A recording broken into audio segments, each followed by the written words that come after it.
Hi all. Last day we have seen how to transport a vector in SP to the tangent vector of tangent space of SQ along a parameterized smooth curve on S. Now we can see we can a piecewise smooth parameterized curve alpha, not even a smooth curve. Even though that is a piecewise smooth parameterized curve, we can transport a vector along that alpha. Okay, that gives in this. This is the idea. A piecewise smooth parameterized curve alpha in S is a continuous map alpha from AB to S such that the restriction of alpha to this subintervals ti plus 1 is smooth for each I belongs to 0, 1, 2, 3, etc. K, where A is equal to T naught and B is equal to Tk plus 1. That is, the map is the union of uh, smooth parameterized curves. That's the idea here. Okay, from this alpha A to alpha T1, this curve is smooth, and from alpha T1 to alpha T2, that curve is also smooth. But if you consider this curve from alpha A to alpha 2, that need not be smooth. That the smoothness fails at this point, but that doesn't matter to get a piecewise smooth parameterized curve. Even though this is the curve, you can transport a vector at the vector in the tangent space at S alpha of A to this S alpha of B. Okay, in the same manner. Okay, first you transport that vector to this point alpha of A to alpha of T1 and transport that vector along this piecewise curve to this alpha of the vector corresponding to S alpha of T1 to the tangent space of alpha of T2. Similarly, you transport that vector to this point and to alpha of T4. Then finally we can transport that vector to alpha of B. That can be considered as the parallel transport of the vector in the tangent space of alpha of A to the tangent space of alpha of B. Now we prove theorem 2. Let S be an n surface in Rn plus 1. Let P, Q belongs to S, arbitrary points of S, and alpha be a piecewise smooth parameterized curve from P to Q. Then parallel transport P alpha from SP to SQ along alpha is a vector space isomorphism which preserves dot products. That is, the first thing is P alpha is a linear transformation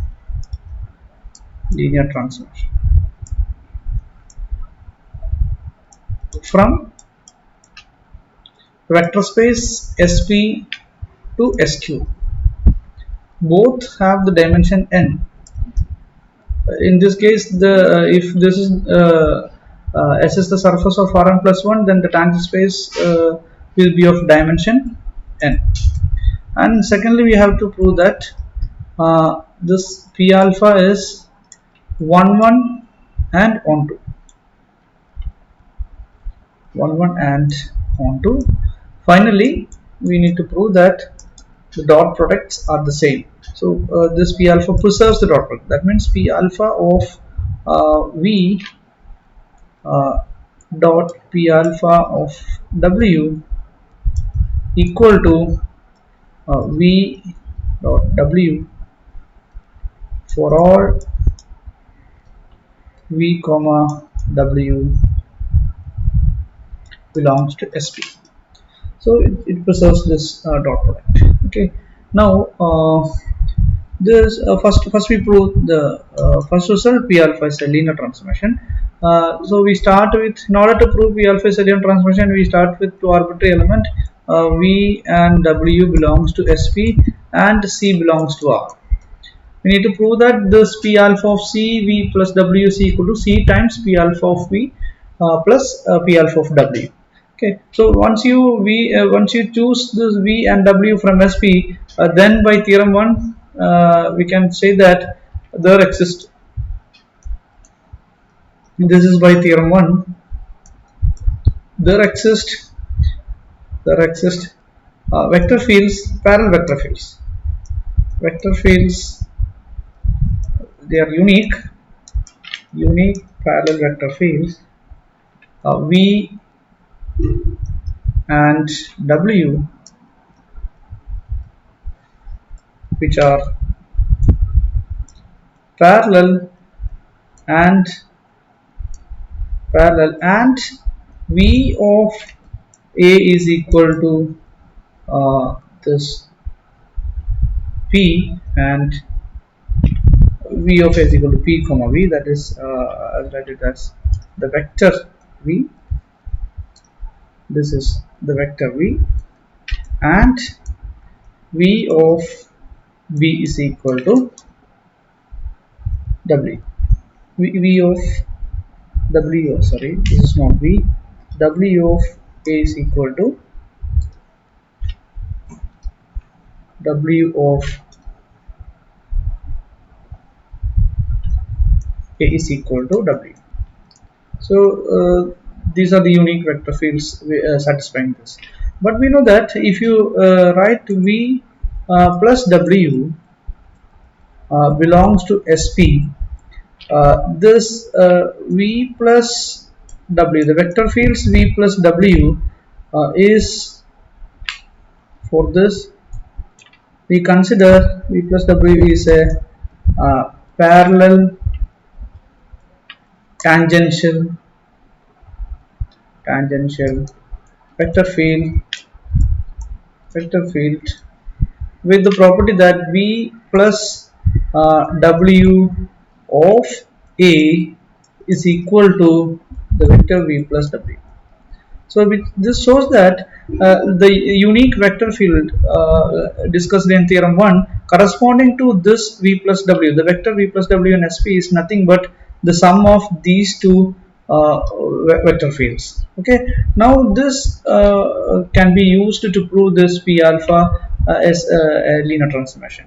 That means whenever we have P alpha of V plus W, you can write this is the vector corresponding to V plus W of this is B, and that is equal to, this is the definition, the image of V plus W is the vector assigned by the corresponding parallel tangent vector field given in theorem 1 corresponding to V plus W. So that is given to be this one, V plus W, and V plus, then the image will be, the image of this vector will be V plus W of B. So that will give V plus V of B plus W of B.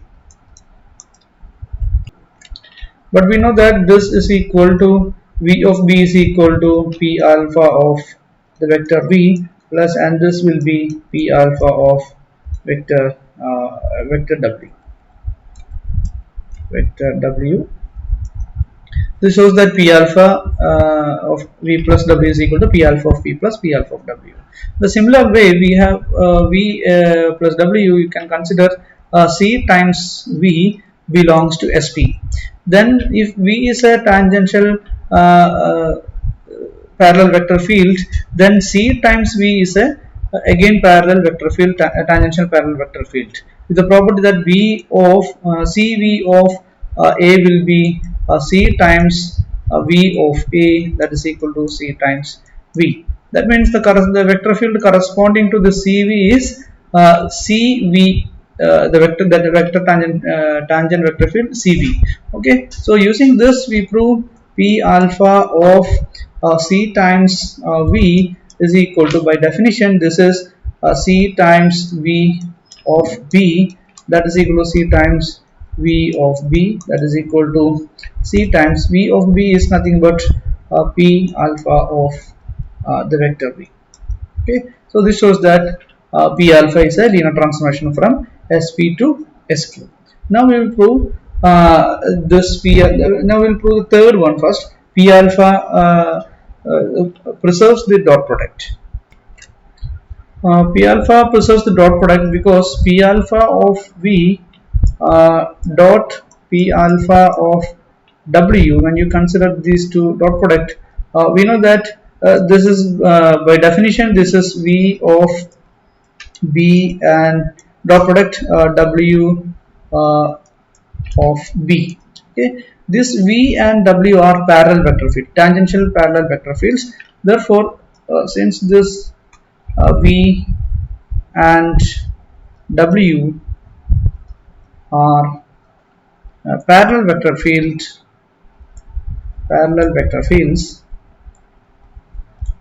we can get V dot W is constant. We already discussed the previous sessions.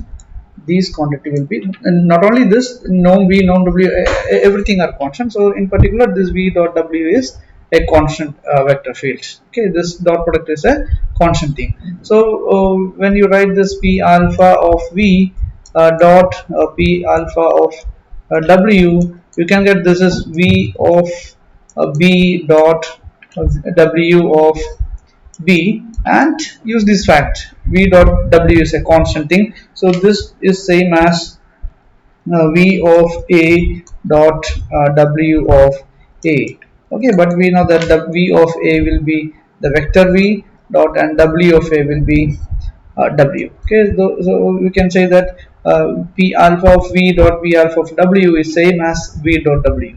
That means this preserves the dot product. The dot product of the elements is same as the dot product of the corresponding images. Okay, that is because of this fact. This V dot W is always a constant thing. Now we will prove the second condition, the one-oneness and one-two-ness. That is trivial from this fact. Whenever this P alpha, how will you prove this?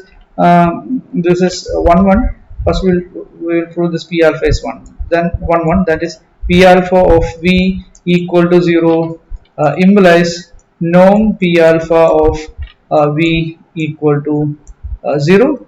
That implies what is this norm of this? Norm is P alpha V dot P alpha V. Anyway, the square of, whenever this is 0, then square of this quantity is also 0. Then you can say that P alpha of V dot P alpha of the same V will be 0. Consequently, using this fact, you can get that is V dot W equal to 0. V dot V is equal to 0. V dot V is equal to 0.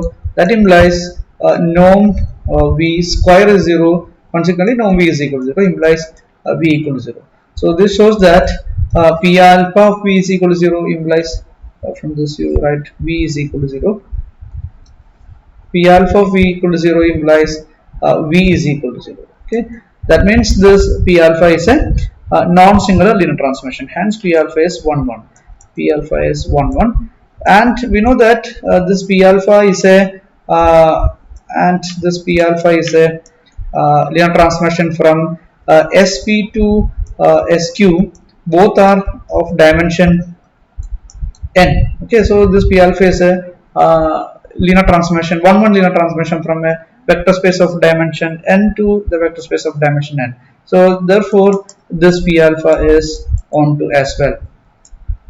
Okay, onto linear transformation, because every linear transformation, every 1 1 linear transformation is onto if the domain and codomain are of same dimension. Okay, so this shows that P alpha is a isomorphism. Therefore, P alpha is an isomorphism from SP onto SQ. So vector space isomorphism. So with this we can complete chapter 8. I think this will be the completion of module 2. The next classes we will discuss module 3.